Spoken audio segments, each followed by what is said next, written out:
그날도 소우는 여느 때와 다름없이 이른 새벽에 카페로 향하고 있었다. 비좁은 골목길을 지나던 그녀의 눈에 도로변에 쓰러져 있는 작은 새 한 마리가 들어왔다. 날개가 부러진 듯 축 늘어져 있는 새를 본 소우는 그냥 지나칠 수 없었다. 그녀는 조심스럽게 새를 손바닥에 올려놓고 따뜻한 입김을 불어넣었다. 그러자 그녀의 손에서 은은한 빛이 흘러나오며 새의 날개가 조금씩 아물기 시작했다. 잠시 후 새는 푸드덕거리며 하늘로 날아갔다. 소우는 그 모습을 보며 옅은 미소를 지었다. 그녀의 이런 행동은 그녀의 삶에 작은 행복을 가져다 주었지만 그녀는 이 능력을 최대한 감추려 노력했다. 그녀는 남들이 그녀를 특별하다고 여기는 것이 두려웠다. 그녀는 그저 평범한 사람으로 살고 싶었다. 하지만 그녀의 삶은 그리 호락호락하지 않았다. 어머니의 병원비는 눈덩이처럼 불어났고 그녀는 더 많은 돈을 벌기 위해 밤낮으로 일해야 했다. 밤이 깊어지자 소우는 야간 편의점 아르바이트를 시작했다. 편의점 안은 조용했고 그녀는 낡은 의자에 앉아 아버지의 의서를 펼쳐 읽었다. 의서에는 그녀의 능력에 대한 비밀과 그녀의 능력을 제어하는 방법에 대한 내용이 담겨 있었다. 그녀는 의서를 읽으며 언젠가 이 능력을 통해 사람들을 도와줄 수 있는 날이 오기를 꿈꿨다. 하지만 그녀의 꿈은 현실의 벽에 부딪혀 산산조각이 났다. 어머니의 병원비, 독촉 전화가 걸려올 때마다 그녀는 자신의 무능력함에 한숨을 내쉬었다. 바로 그때 편의점 문이 열리고 한 남자가 들어왔다. 그의 눈빛은 깊은 절망과 고독으로 가득 차 있었다. 그는 명품 슈트를 입고 있었지만 그의 얼굴에는 생기라고는 찾아볼 수 없었다.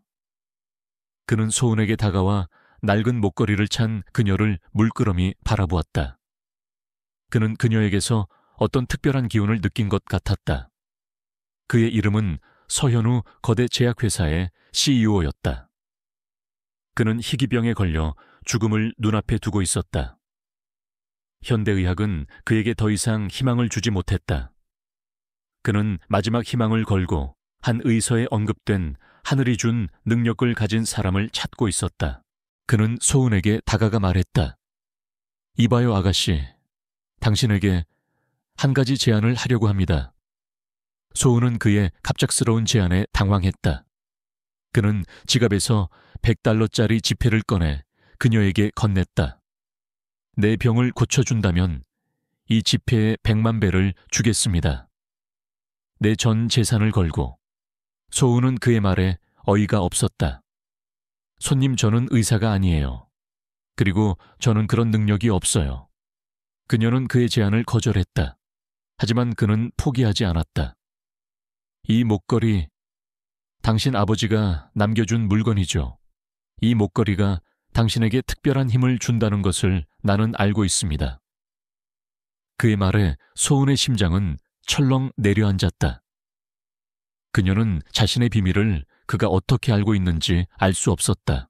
바로 그때 현우는 갑자기 심장 발작을 일으키며 쓰러졌다. 그의 얼굴은 새하얗게 질렸고 그의 몸은 경련을 일으켰다. 소은은 그의 모습을 보고 충격에 빠졌다. 그녀는 그를 그냥 두고 볼 수 없었다. 그녀는 본능적으로 그에게 다가가 그의 심장에 손을 얹었다. 그녀의 손에서 은은한 빛이 흘러나왔고 그녀의 목에 걸린 낡은 목걸이의 돌멩이가 빛을 발하기 시작했다. 그녀는 자신의 모든 힘을 쏟아 현우의 심장을 치료했다. 잠시 후 현우의 발작은 멈췄고 그의 얼굴에는 핏기가 돌기 시작했다. 현우는 서서히 의식을 되찾았다. 그는 소은의 눈을 바라보며 말했다. 고맙습니다. 당신이 나를 살렸군요. 당신이 바로 내가 찾던 사람이었어. 그의 눈에는 놀라움과 감격이 뒤섞여 있었다. 소은은 자신의 능력을 들킨 것에 대한 두려움과 함께 한 생명을 살렸다는 안도감에 휩싸였다. 그녀는 그의 말에 아무런 대답도 할 수 없었다. 그녀는 그저 그가 건넨 $100짜리 지폐를 든 채 멍하니 그를 바라보았다. 현우는 소은의 손을 잡고 말했다. 당신은 내가 죽기 전에 만난 유일한 희망입니다. 내 병을 고쳐주세요. 당신이 원하는 모든 것을 주겠습니다. 소은은 그의 진심을 느꼈다. 그녀는 그의 제안을 거절할 수 없었다. 어머니의 병원비, 그리고 그녀의 삶을 짓누르는 가난이라는 굴레에서 벗어날 수 있는 유일한 기회였다. 그녀는 고개를 끄덕였다. 좋아요. 당신을 치료해드리겠습니다. 그녀의 말에 현우는 옅은 미소를 지었다. 현우는 소은에게 자신의 집 주소를 알려주며 말했다. 내일 이 주소로 찾아와 주세요. 당신을 기다리겠습니다. 현우는 편의점을 나섰고 소은은 그의 뒷모습을 바라보았다. 그녀의 손에는 현우가 건넨 $100짜리 지폐가 들려 있었다. 그녀는 그 지폐를 보며 자신의 삶이 이제부터 완전히 달라질 것이라는 것을 직감했다. 그녀는 두려웠지만 동시에 새로운 희망에 대한 기대감에 가슴이 설렜다. 그녀는 이제 더 이상 가난이라는 그림자 속에서 살지 않아도 될 것이었다. 그녀의 삶은 이제부터 새로운 시작을 맞이하게 될 것이었다. 다음 날 아침 소은은 민낯의 거울 앞에 서서 멍하니 자신을 바라보았다. 그녀의 손에는 현우가 건넨 $100 지폐가 들려 있었다. 그녀는 어젯밤의 일이 마치 꿈만 같았다. 거대 제약회사의 CEO가 자신의 병을 고쳐달라며 $100억 거액을 제안하고 그녀는 그 제안을 받아들였다. 내가 정말 그를 치료할 수 있을까? 그녀는 자신의 능력에 대한 확신과 함께 혹시나 하는 불안감에 휩싸였다. 어머니의 병원비와 가난이라는 굴레에서 벗어날 수 있는 유일한 기회였지만 동시에 그녀의 평범한 삶을 송두리째 바꿔놓을 위험한 제안이었다. 소은은 결국 현우의 집으로 향하기로 결심했다. 그녀는 그에게서 느꼈던 절박함과 간절함을 외면할 수 없었다. 그녀는 그를 치료하고 그 대가로 어머니의 병원비를 해결하고 싶었다. 그녀는 그에게서 받은 $100 지폐를 조심스럽게 주머니에 넣고 낡은 운동화를 신은 채 현우의 집 주소가 적힌 종이를 들고 버스 정류장으로 향했다. 현우의 집은 도시 외곽에 위치한 거대한 저택이었다. 소은은 버스에서 내려 저택의 철문을 바라보며 자신이 얼마나 다른 세상으로 들어가는지 실감했다. 철문은 그녀의 작은 키를 압도할 만큼 높았고 그 너머로는 끝없이 펼쳐진 정원이 보였다. 소은은 조심스럽게 초인종을 눌렀다. 잠시 후 무정이 너머로 차가운 목소리가 들려왔다. 누구시죠? 소은은 주눅이 들었지만 용기를 내어 말했다. 서현우 사장님께서 저를 오라고 하셨습니다. 한소은이라고 합니다. 철문이 열리고 소은은 저택 안으로 들어갔다. 저택의 내부는 마치 박물관처럼 화려하고 웅장했다. 그녀의 눈에 들어온 것은 값비싼 미술품들과 고풍스러운 가구들이었다. 그녀는 자신의 낡은 옷차림과 신발이 이 공간과 얼마나 어울리지 않는지 깨달았다. 그녀는 마치 이방인처럼 느껴졌다. 그녀의 눈에 들어온 것은 한 여자였다. 그녀의 이름은 박미연 현우의 비서였다. 미연은 소은을 위아래로 훑어보며 비웃음을 날렸다. 서 사장님께서 당신을 부르셨다고요. 그런 거짓말은 어디서 배워서 오셨나요? 미연의 차가운 목소리는 소은의 가슴에 비수처럼 박혔다. 저는 정말입니다. 어제 편의점에서 서 사장님을 만났어요. 그리고 제가 그를 살렸습니다. 소은은 용기를 내어 말했다. 미연은 소은의 말을 무시하고 경호원들에게 소은을 쫓아내라고 명령했다. 바로 그때 현우가 휠체어를 탄 채 나타났다. 그의 얼굴은 여전히 창백했지만 어젯밤보다는 훨씬 나아진 모습이었다. 미연 이분은 내가 초대한 손님입니다. 당장 사과하세요. 현우의 단호한 목소리에 미연은 놀란 표정을 지었지만 이내 냉정한 얼굴로 소은에게 고개를 숙였다. 죄송합니다, 아가씨. 미연의 사과에도 소은은 그녀의 눈에서 차가운 경멸을 읽을 수 있었다. 소은은 이 저택에서 자신이 겪게 될 고난을 예감했다. 현우는 소은을 자신의 방으로 안내했다. 그의 방은 병실과 같았다. 여러 의료 장비들이 놓여 있었고 현우는 그곳에서 매일 힘든 시간을 보내고 있었다. 현우는 소은에게 자신의 병에 대해 자세히 설명했다. 나는 불멸의 병이라고 불리는 희귀병에 걸렸습니다. 몸의 모든 세포가 서서히 죽어가는 병이죠. 현대의학은 이 병을 치료할 수 없다고 합니다. 나는 죽음을 기다리는 것 외에는 할 수 있는 일이 없었습니다. 현우의 목소리는 절망으로 가득했다. 그는 소은에게 자신의 병을 고쳐준다면 100억 달러를 주겠다고 약속했다. 100억 달러. 당신의 평생 소원이었겠죠. 이 돈이면 당신 어머니의 병원비는 물론 당신의 삶을 송두리째 바꿀 수 있을 겁니다. 나를 치료해 주십시오. 당신이 원하는 모든 것을 주겠습니다. 현우의 말은 오만함으로 가득 차 있었다. 그는 소은의 능력을 돈으로 살 수 있다고 생각했다. 소은은 현우의 오만함에 분노했지만 동시에 그의 절박함 또한 느낄 수 있었다. 소은은 현우에게 자신의 능력에 대해 솔직하게 털어놓았다. 저는 의사가 아닙니다. 그리고 저의 능력은 제 체력을 소진시키기 때문에 한 번에 많은 힘을 쓸 수 없습니다. 당신의 병은 천천히 치료해야 합니다. 현우는 소은의 말에 고개를 끄덕였다. 알겠습니다. 당신이 원하는 대로 당신의 방식대로 치료하세요. 대신 당신은 이 저택에서 지내야 할 겁니다. 당신이 이 병을 완치할 때까지 내가 당신을 보호하겠습니다.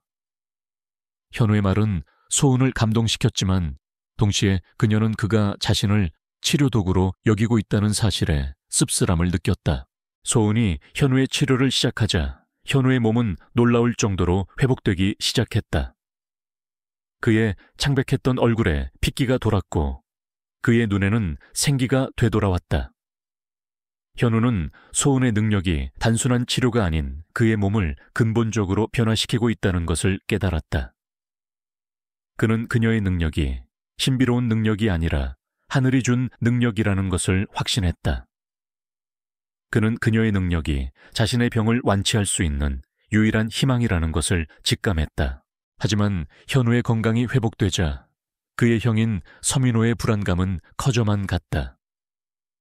민호는 현우의 병이 악화되기를 바라며 그가 죽기만을 기다리고 있었다. 그는 현우가 죽으면 거대 제약회사를 물려받을 수 있었다. 하지만 소은의 등장으로 인해 그의 야망은 위기에 처했다. 그는 소은을 의심했고 그녀의 정체를 파헤치기 시작했다. 저런 천박한 여자가 어떻게 현우의 병을 치료할 수 있단 말인가. 분명 뭔가 수상해. 민호의 눈은 차가운 의심으로 가득 차 있었다.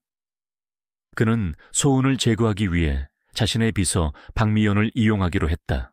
민호는 미연에게 은밀하게 명령했다. 박 비서, 저 여자 한소은에 대해 모든 것을 알아봐. 그녀의 과거, 그녀의 가족, 모든 것을. 그리고 그녀가 현우의 병을 치료하지 못하도록 방해할 방법을 찾아. 미연은 민호의 명령에 충실히 따랐다. 그녀는 소은을 시기하고 질투했다. 그녀는 자신이 현우의 옆자리를 차지하고 싶었지만 소은이라는 존재가 나타나면서 그녀의 모든 꿈이 산산조각이 났다. 그녀는 소은을 제거하기 위해 어떤 짓이든 할 수 있었다.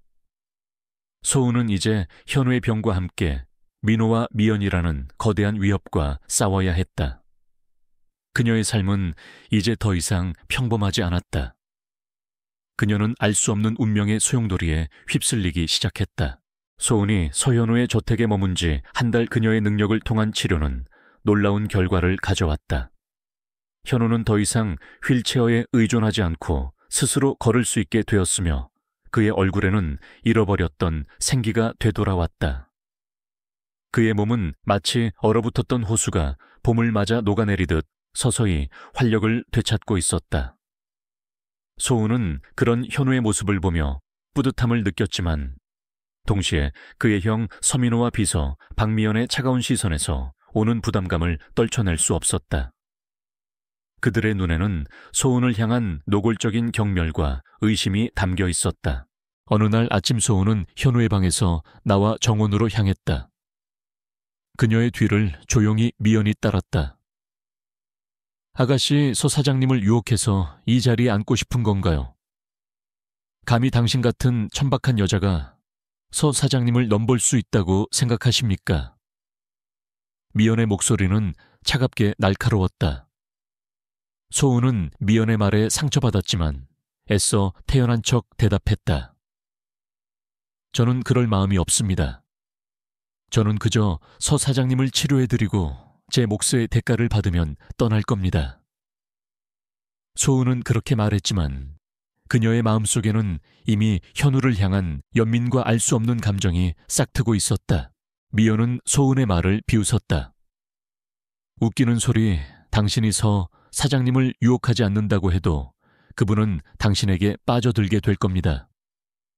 당신의 그 미천한 능력과 천박한 매력으로 말이죠. 하지만 당신은 결국 이 모든 것을 잃게 될 겁니다. 미연의 말은 소은의 가슴에 깊은 불안감을 심어주었다. 민호의 계략은 미연을 통해 치밀하게 진행되고 있었다. 민호는 현우에게 소은의 능력이 정체불명의 사기일 가능성을 계속해서 주입했다. 현우야, 네가 저 여자에게 빠져서 판단력이 흐려졌구나. 저 여자가 진짜 의사도 아닌데 어떻게 그런 능력을 가지고 있단 말이야. 분명 사기꾼일 거야. 민호의 말은 현우의 마음을 흔들었다. 현우는 소은의 능력에 대한 확신을 가지고 있었지만 동시에 소은의 정체에 대한 의심을 떨쳐낼 수 없었다. 그는 소은이 자신에게 무언가를 숨기고 있다고 생각했다. 어느 날 저녁 현우는 소은에게 차가운 목소리로 말했다. 당신은 대체 어떤 사람입니까? 당신의 능력은 대체 무엇입니까? 당신의 목적은 대체 무엇입니까? 현우의 의심 가득한 질문에 소은은 상처받았다. 그녀는 현우에게 솔직하게 자신의 과거를 털어놓았다. 아버지의 의서 낡은 목걸이, 그리고 이 능력의 비밀까지. 하지만 현우는 그녀의 말을 믿으려 하지 않았다. 그게 전부입니까? 당신은 이 모든 것을 돈으로 바꾸려고 하는 것 아닙니까?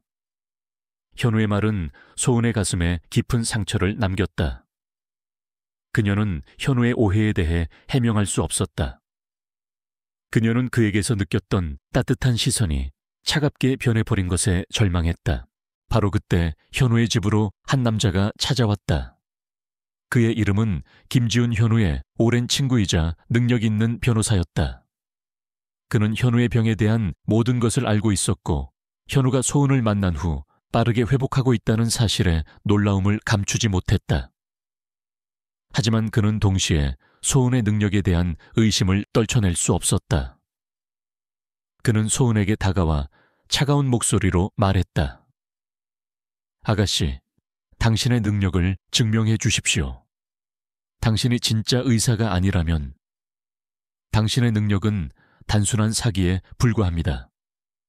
당신이 서 사장님을 계속 치료하고 싶다면 당신의 능력을 증명할 수 있는 방법을 찾아야 할 겁니다. 지훈의 말은 소은을 벼랑 끝으로 내몰았다. 그녀는 자신의 능력을 증명할 방법이 없었다. 그녀의 능력은 오직 그녀의 손과 마음을 통해서만 발휘될 수 있는 것이었다. 그녀는 지훈의 차가운 시선에 온몸이 얼어붙는 것 같았다. 하지만 지훈은 현우와 소은의 관계를 지켜보면서 그들의 진심을 서서히 깨닫게 되었다. 그는 현우가 소은에게 빠져들고 있다는 사실을 눈치챘고 소은이 현우를 돈 때문에 치료하는 것이 아니라는 것을 직감했다. 그는 민호와 미연의 계략을 눈치챘다.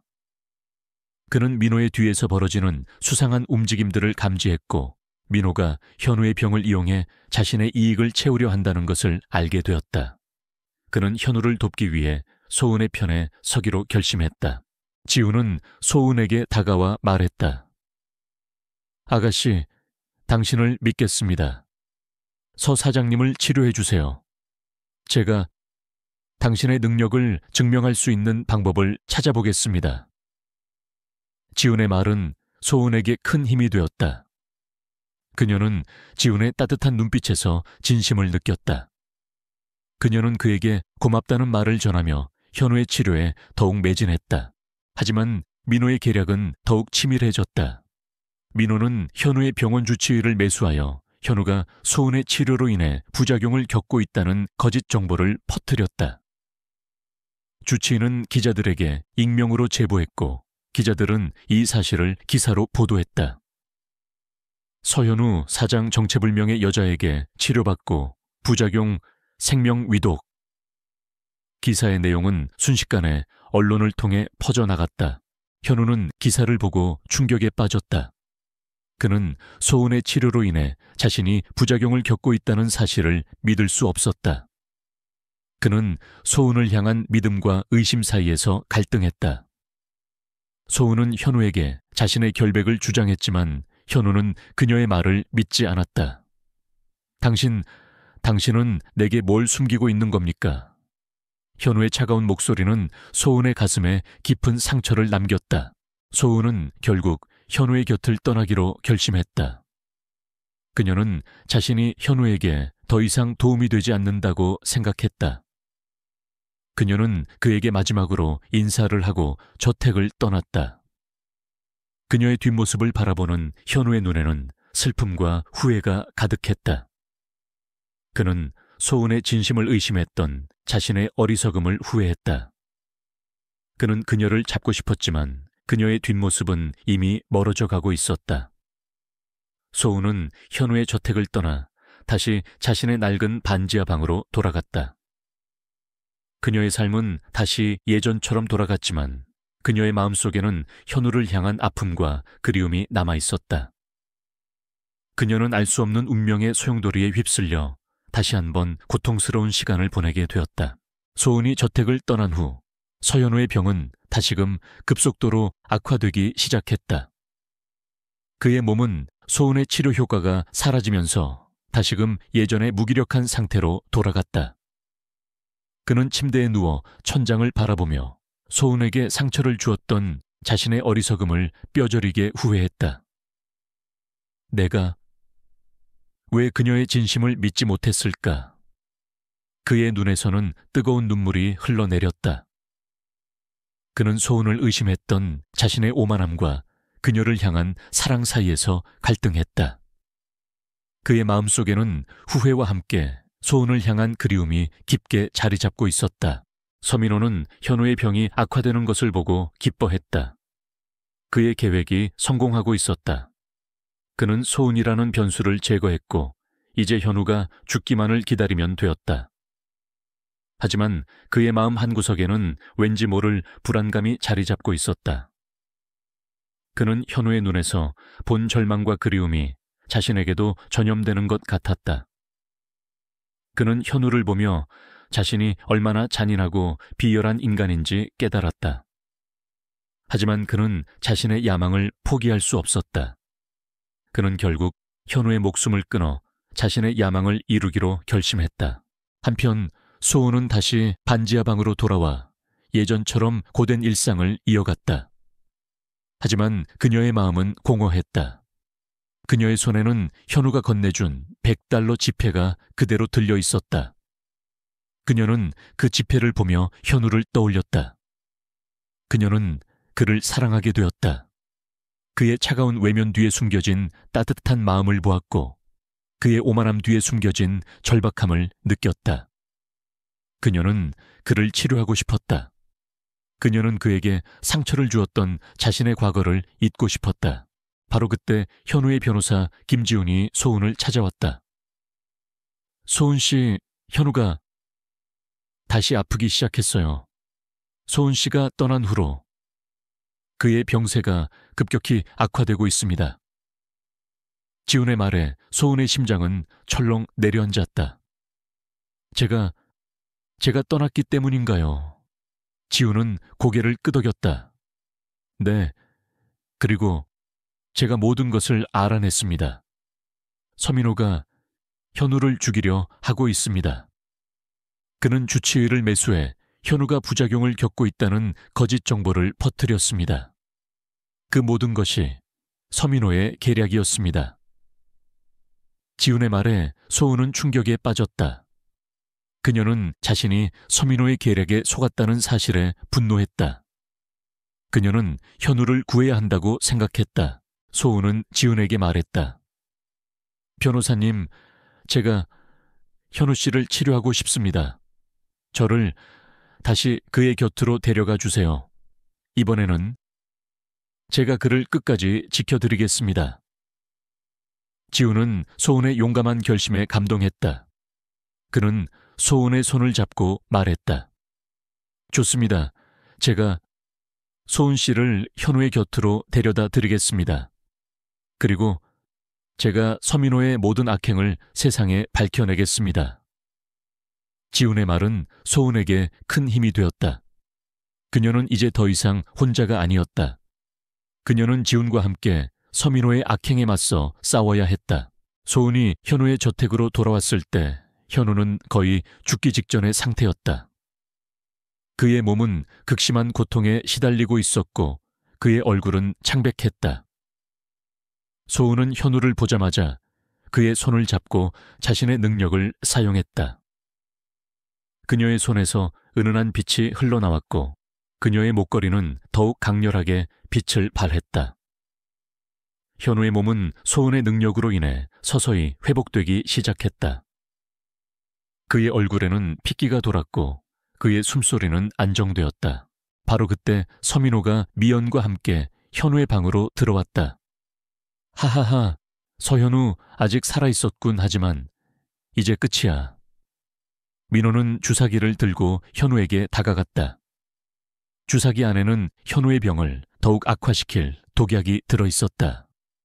서현우, 네가 죽으면 이 모든 것이 내 것이 된다.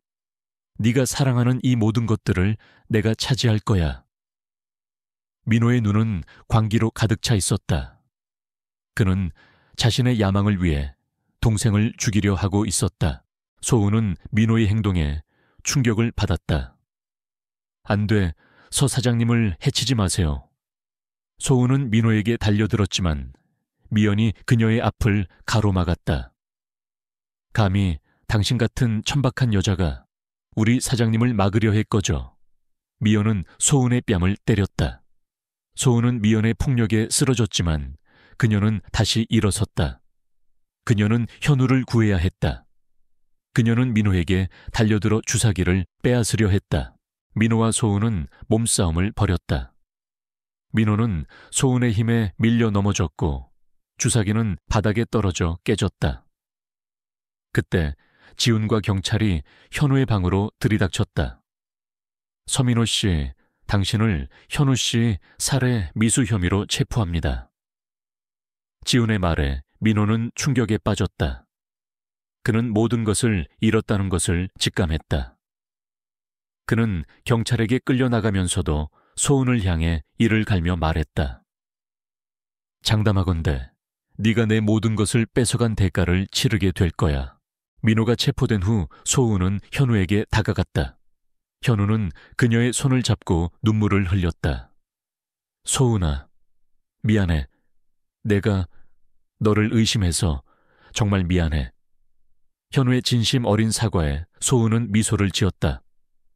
괜찮아요, 현우 씨. 저는 당신을 사랑합니다. 저는 당신을 떠나지 않을 거예요. 그녀의 말은 현우의 가슴을 뭉클하게 만들었다. 그는 그녀를 꼭 끌어안았다.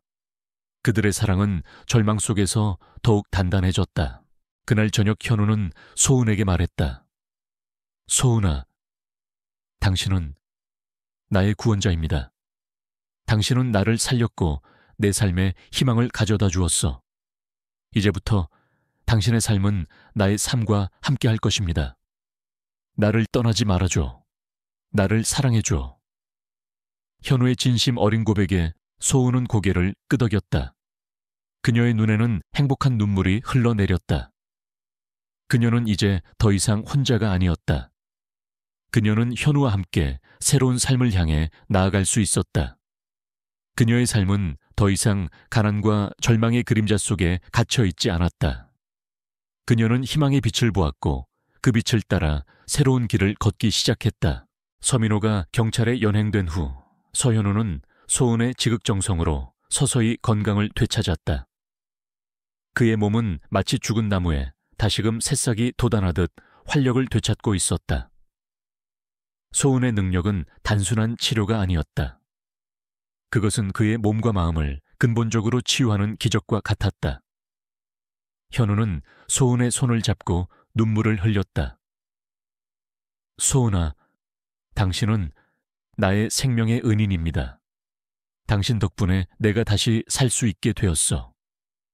그의 진심 어린 말에 소은은 미소를 지었다.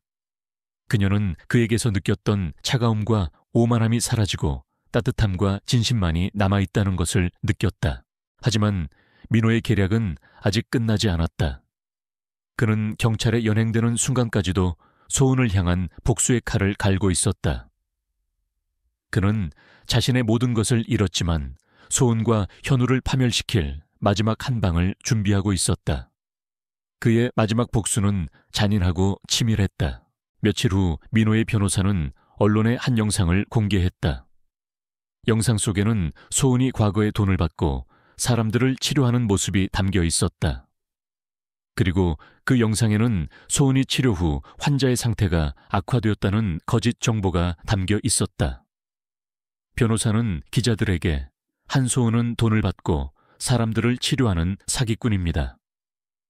서현우 사장도 이 여자의 사기 행각에 넘어갔습니다. 그녀의 치료로 인해 서 사장의 상태가 더 악화되었습니다. 라고 말했다.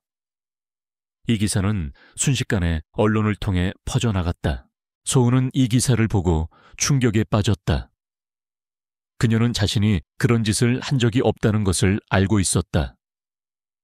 그녀의 능력은 사람들을 치료하는 것이지 해치는 것이 아니었다. 하지만 사람들은 그녀의 진실을 믿어주지 않았다. 그들은 그녀를 돈만 밝히는 사기꾼이라고 비난했다. 소은의 전화기는 쉴 새 없이 울렸고 그녀에게 쏟아지는 비난의 화살은 그녀의 심장을 꿰뚫는 것 같았다. 그녀는 절망에 빠졌다. 내가 대체 무슨 잘못을 한 거지? 현우는 소은의 곁에서 그녀를 위로했다. 소은아, 걱정하지 마. 나는 당신을 믿어. 나는 당신의 진심을 알아. 우리가 함께 이 모든 것을 해결할 거야. 현우의 따뜻한 위로에 소은은 다시 한번 용기를 얻었다. 그녀는 현우와 함께 민호의 거짓에 맞서 싸우기로 결심했다. 그녀는 자신의 결백을 증명하고 현우를 지켜야 했다. 민호의 계략은 점점 더 노골적으로 변했다. 그는 현우의 집으로 찾아와 현우에게 한 가지 제안을 했다. 현우야, 네가 저 여자에게서 벗어나면 내가 네 병을 고쳐줄 수 있는 방법을 찾아보겠습니다. 네가 죽기 전에 네가 사랑했던 모든 것을 되돌려줄 수 있을 거야. 민호의 말은 현우를 조롱하는 것 같았다. 현우는 민호의 오만함에 분노했지만 동시에 그의 말에 흔들리지 않았다. 민호 형, 나는 소은이를 믿습니다. 나는 그녀의 진심을 알아. 나는 그녀를 떠나지 않을 거야. 현우의 단호한 말에 민호는 비웃었다. 어리석은 놈, 그럼 네가 죽는 모습을 이 두 눈으로 똑똑히 지켜보겠다. 기대하고 있겠다, 내 동생. 민호는 현우에게 마지막 경고를 남기고 현우의 집을 나섰다. 민호가 떠난 후 현우는 소은에게 말했다. 소은아, 민호 형이 나를 죽이려 할 겁니다. 그가 나를 죽이기 전에 당신이 나를 완전히 치료해줘야 합니다. 현우의 말에 소은은 고개를 끄덕였다. 그녀는 현우의 병을 완전히 치료하기 위해 자신의 모든 힘을 쏟아부었다. 그녀의 손에서 흘러나오는 빛은 더욱 강렬해졌고 그녀의 목걸이는 마치 태양처럼 빛을 발했다. 그녀는 자신의 몸이 점점 더 쇠약해지는 것을 느꼈지만 그녀는 멈출 수 없었다. 그녀는 현우를 살려야 했다. 그녀는 그에게서 받은 사랑을 돌려줘야 했다. 바로 그때 현우의 변호사 김지훈이 그들에게 달려왔다.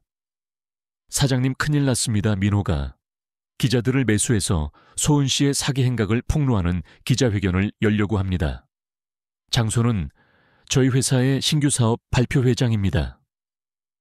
지훈의 말에 현우와 소은의 얼굴은 하얗게 질렸다. 민호는 현우와 소은을 세상 사람들 앞에서 망신 주고 그들의 모든 것을 파멸시키려 하고 있었다. 그들은 이제 더 이상 도망칠 수 없었다. 그들은 민호의 기자회견장에서 그의 거짓에 맞서 싸워야 했다. 그곳은 그들의 마지막 결투장이 될 것이었다. 기자회견장에는 수많은 기자들이 모여 있었다. 그들은 민호의 기자회견을 기다리며 카메라를 들고 있었다. 민호는 연단에 올라와 비웃는 표정으로 말했다. 여러분, 오늘 이 자리에서 저는 제 동생을 죽이려 한 한소은이라는 사기꾼의 정체를 폭로하려 합니다. 민호는 소은의 사기 행각을 담은 조작된 영상을 공개했다. 기자들은 영상을 보고 충격에 빠졌다. 그들은 소은을 향해 비난의 화살을 퍼부었다. 바로 그때 소은과 현우가 함께 기자회견장으로 들어섰다. 현우는 건강하고 활기찬 모습으로 연단에 올라왔다. 그의 얼굴에는 생기가 넘쳤고 그의 눈에는 사랑이 가득했다. 그는 소은의 손을 잡고 말했다. 여러분, 이 여자는 저의 구원자입니다. 그녀는 저를 살렸고 제 병을 완전히 치료해 주었습니다. 그녀는 사기꾼이 아닙니다. 그녀는 저의 사랑하는 아내입니다. 현우의 말에 기자들은 충격에 빠졌다. 그들은 현우가 죽기 직전의 상태였다는 것을 알고 있었다. 하지만 현우는 건강한 모습으로 그들 앞에 서 있었다. 그들은 현우의 회복이 소은의 능력 때문이라는 것을 깨달았다. 소은은 마이크를 들고 민호의 조작된 영상에 대해 해명했다. 그녀는 자신의 능력이 사람들을 치료하는 것이지 해치는 것이 아니라고 말했다. 그리고 그녀는 자신의 결백을 증명하기 위해 자신의 능력으로 그 자리에서 한 기자의 상처를 치료해 주었다. 그녀의 손에서 빛이 흘러나왔고 기자의 상처는 순식간에 아물었다. 기자들은 이 기적 같은 장면에 넋을 잃었다. 그들은 소은의 진실을 믿게 되었다. 민호의 거짓말은 순식간에 탄로 났고 그는 수많은 기자들 앞에서 망신을 당했다. 그는 절망적인 표정으로 경찰에게 연행되었다. 그는 자신의 야망을 위해 저지른 모든 악행의 대가를 치러야 했다. 소은과 현우는 기자들 앞에서 키스를 나누었다. 그들의 키스는 사랑의 맹세이자 승리의 창하였다. 그들의 사랑은 절망 속에서 더욱 단단해졌고 그들의 삶은 이제부터 새로운 시작을 맞이하게 되었다. 그들의 사랑은 이 모든 시련을 이겨낼 수 있는 가장 큰 힘이었다. 그들은 진정한 사랑의 힘으로 자신의 삶을 바꾸고 세상의 어둠을 밝히는 빛이 되었다. 그들의 이야기는 영원히 세상 사람들의 마음속에 남아있을 것이었다. 서민호가 법의 심판대 위에 서게 되자 서현우와 한소은의 삶은 비로소 평화를 되찾았다. 민호가 저지른 모든 악행들이 백일에 드러나면서 그를 향한 사람들의 시선은 경멸과 분노로 가득 찼다. 언론들은 더 이상 소은을 비난하지 않았고 그녀의 용기 있는 행동과 현우를 향한 진실한 사랑에 찬사를 보냈다. 소은은 더 이상 과거의 그림자 속에 숨어 지낼 필요가 없었다.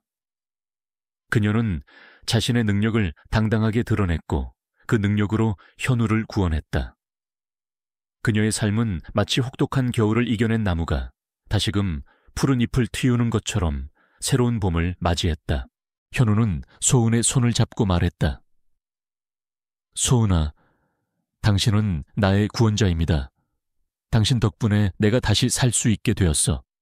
이제 내게서 도망가지 마. 나를 영원히 사랑해줘. 현우의 진심 어린 고백에 소은은 미소를 지었다. 그녀는 현우의 따뜻한 손을 잡고 그의 품에 안겨 평화로운 시간을 보냈다. 현우는 소은에게 사람들로부터 떨어진 조용한 곳에서 함께 지내자고 제안했다.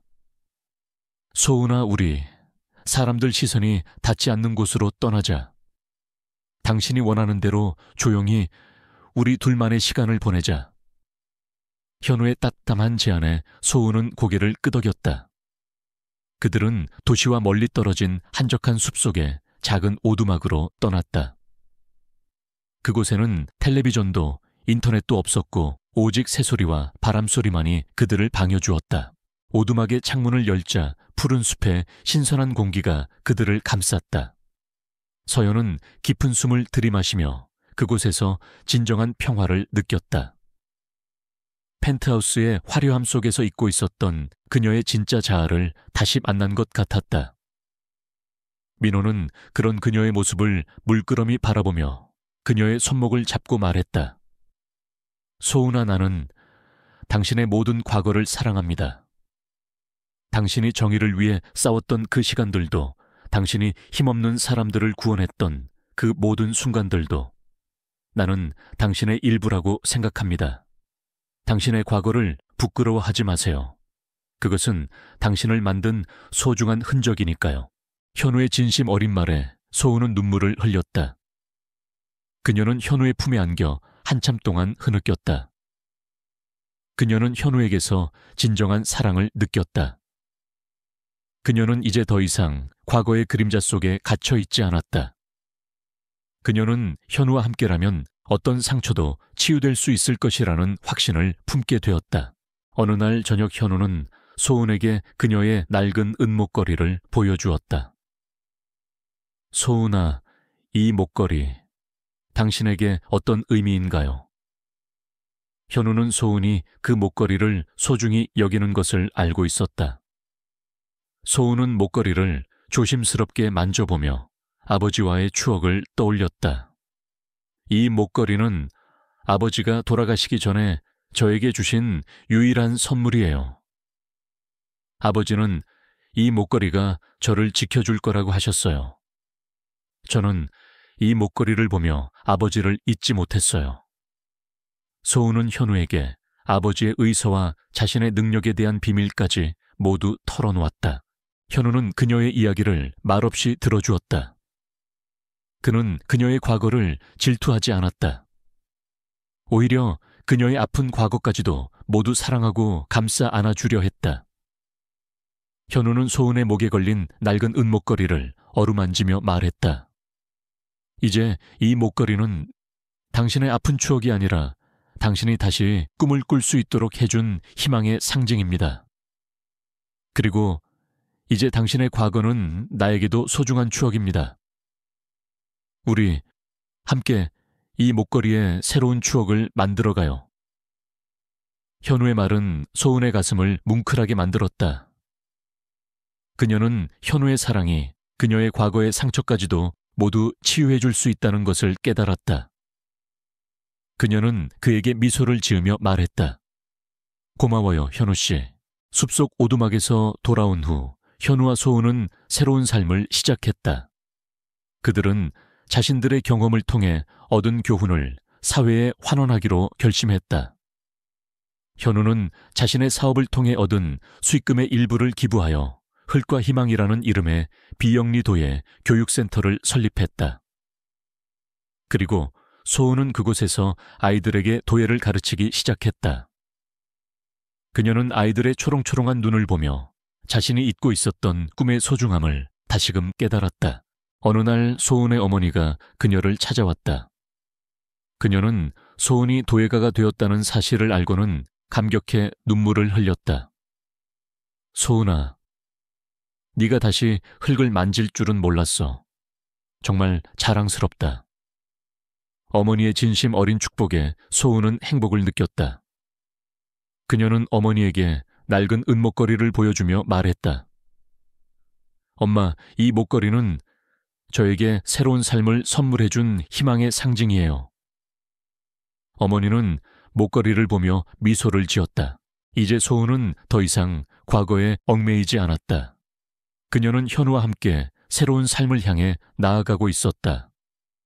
그녀의 삶은 마치 겨울을 이겨낸 나무가 다시금 푸른 잎을 타이우는 것처럼 두 번째 봄을 맞이했다. 그녀는 이제 강민호의 아내이자 도예가 박서연이라는 두 개의 이름을 모두 가슴에 품고 행복하고 당당한 삶을 살게 되었다. 이 이야기는 절망 속에서도 희망을 잃지 않는 한 여자의 이야기이자 진정한 사랑의 힘으로 새로운 삶을 만들어가는 한 가족의 이야기였다. 5년의 시간이 강물처럼 흘렀다. 한소은은 더 이상 과거의 그림자에 갇혀 살던 외로운 여인이 아니었다. 그녀는 도예가 한소은이라는 이름으로 세상에 자신의 존재를 알렸고 그녀의 손끝에서 빚어진 작품들은 따뜻하고 섬세한 감성으로 많은 사람들의 마음을 사로잡았다. 그녀의 작업실은 활기로 가득 찼고 흙을 만지며 행복해하는 그녀의 얼굴에는 5년 전의 불안과 고독 대신 평화와 만족감이 자리 잡고 있었다. 그녀의 손목에는 현우가 선물한 세상에서 단 하나뿐인 특별한 결혼 반지가 빛나고 있었다. 이 모든 변화의 중심에는 서현우라는 든든한 버팀목이 있었다. 그는 소은의 가장 큰 후원자이자 삶의 동반자였다. 현우는 소은이 자신의 재능을 마음껏 펼칠 수 있도록 물심양면으로 도왔다. 그녀를 위해 아름다운 작업실을 마련해 주었고 그녀의 작품을 전시할 갤러리를 만들어 주었다. 하지만 그는 결코 그녀의 성과를 자신의 것으로 포장하지 않았다. 그는 그저 묵묵히 그녀의 뒤에 서서 그녀가 빛날 수 있도록 조용히 그림자 역할을 자처했다. 소은은 자신의 성공을 사회에 환원하기로 결심했다. 그녀는 현우와 함께 흙과 희망이라는 비영리도의 교육센터를 설립했다. 그곳에서 그녀는 가정 형편이 어려운 아이들에게 무료로 도예를 가르치기 시작했다. 아이들은 소은의 따뜻한 가르침 아래 흙을 만지며 자신들의 꿈을 키워나갔다. 아이들의 초롱초롱한 눈빛을 볼 때마다 소은은 자신이 잊고 있었던 꿈의 소중함을 다시금 깨달았다. 그녀는 아이들에게 단순히 도예 기술을 가르치는 것이 아니라 자신의 삶을 통해 얻은 희망과 용기를 전해주었다. 오늘 흙과 희망센터에서는 현우가 개인적으로 기부한 기금으로 지어진 새로운 도서관의 개관식이 열렸다. 개관식 테이프를 자르는 소은의 얼굴에는 감격과 행복이 가득했다.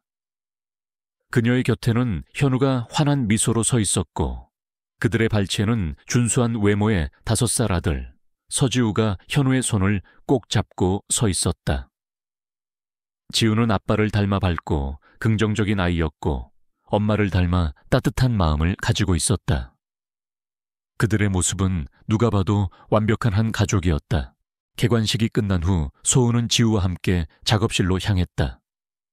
지우는 흙을 만지는 것을 좋아했다.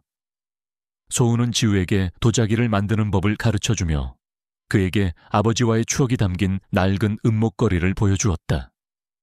지우야, 이 목걸이는 엄마의 소중한 추억이야. 그리고 이 목걸이가 엄마에게 다시 꿈을 꿀 수 있는 용기를 주었단다. 지우는 낡은 목걸이를 만져보며 신기해했다. 소우는 목걸이를 정성스럽게 닦아 작업실 한쪽에 놓인 유리 장식장 안에 넣었다. 이제 그 목걸이는 과거의 아픈 상징이 아니라 그녀의 삶을 다시 시작하게 해준 희망의 상징이 되었다. 그녀의 옆에 있던 현우가 그녀의 손을 잡고 말했다. 이제 그 목걸이는 우리의 소중한 추억이기도 하겠군요. 그의 말에 소은은 미소를 지었다. 그녀는 더 이상 과거에 얽매이지 않았다. 그녀는 현우와 지우라는 새로운 가족을 통해 진정한 행복을 찾게 되었다. 그녀의 삶은 마치 혹독한 겨울을 이겨낸 나무가 다시금 푸른 잎을 틔우는 것처럼 두 번째 봄을 맞이했다. 이 이야기는 한때 자신의 모든 것을 잃고 그림자 속에 숨어 살았던 한 여인이 진정한 사랑의 힘을 통해 다시 일어서는 여정이었다. 소은은 사랑하는 사람들을 지키기 위해 자신의 능력을 드러냈고 그 용기로 인해 자신의 꿈을 되찾았다. 그녀의 삶은 더 이상 타인의 시선이나 과거의 상처에 의해 좌우되지 않았다. 그녀는 자신의 힘으로, 자신의 의지로 행복을 쟁취했다. 마지막 장면은 소은 현우, 그리고 아들 지우가 함께 도예 작업실에서 흙을 만지고 있는 모습이었다. 창문으로 따스한 햇살이 쏟아져 들어왔고 그들의 얼굴에는 웃음꽃이 활짝 피어 있었다. 지우는 서투른 손길로 흙을 주물럭거리고 있었고 소은은 그런 아들의 모습을 사랑스러운 눈빛으로 바라보았다. 현우는 소은의 어깨에 기대어 그녀의 손을 잡았다. 그들의 모습은 하나의 그림 같았다. 흙으로 빚어진 그들의 삶은 이제 행복과 희망으로 가득 찬 새로운 작품이 되어가고 있었다. 마지막 인사. 여러분, 이 이야기가 마음에 드셨기를 바랍니다. 혹시 이 외에 다른 이야기가 궁금하시거나 이 이야기의 뒷부분을 상상해보고 싶으시다면 언제든지 저에게 말씀해 주세요. 여러분의 상상력에 이야기를 더하는 것은 언제나 즐거운 일이니까요. 그럼 다음 이야기에서 또 만나요. 한소은의 하루는 새벽 공기의 차가움과 함께 시작되었다. 그녀가 사는 반지하 방은 아침 햇살이 잘 들지 않았지만 낡은 창문 틈으로 들어오는 희미한 빛은 그녀의 그림자를 길게 늘어뜨렸다. 20살의 나이, 그녀는 또래 친구들처럼 캠퍼스 생활을 즐기는 대신 삶의 무게를 온몸으로 버텨내고 있었다. 그녀의 유일한 재산은 병든 어머니의 병원비와 생활비를 책임져야 한다는 책임감이었다. 그녀는 낮에는 카페에서 아르바이트를 하고 밤에는 편의점에서 야간 근무를 하며 잠시도 쉴 틈 없이 일했다. 가난은 죄가 아니다 라는 어머니의 말씀을 늘 가슴속에 새기고 있었지만 가난은 그녀의 삶을 끈질기게 따라다니는 그림자였다. 하지만 그녀에게는 아무도 모르는 특별한 능력이 있었다. 그녀의 손이 닿으면 아픈 상처가 신기하게 아물었다. 그녀의 아버지는 뛰어난 한의사였지만 불의의 사고로 돌아가시기 전까지 이 능력을 하늘이 주신 귀한 선물이라며 소중히 지켜야 한다고 가르쳤다. 소은은 그 능력을 사용하면 체력이 급격히 소진되었기 때문에 오직 위급한 상황에만 조심스럽게 사용했다. 이 능력과 함께 그녀에게 남겨진 유일한 유산은 아버지의 손때 묻은 한 권의 의서와 늘 그녀의 목에 걸려있는 낡은 은목걸이였다. 목걸이에는 옥빛을 띠는 신비로운 돌멩이가 박혀 있었고 소은이 능력을 사용할 때마다 그 돌멩이는 은은한 빛을 발했다.